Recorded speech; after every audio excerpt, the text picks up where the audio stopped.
Ayan guys. Ito tayo saan? May mini falls dito. Diba?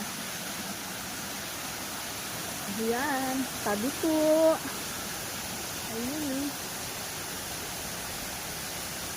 Dito bababa. Hindi na ako dyan bababa. Dadaan ka doon. Yun, pataas. Didaanan pala. Tapos yan. Ang ganda.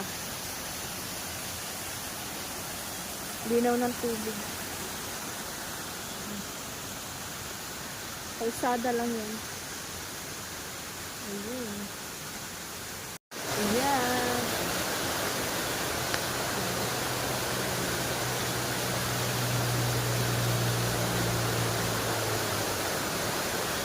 Dumadaan na sa kapag. Nasa dyan.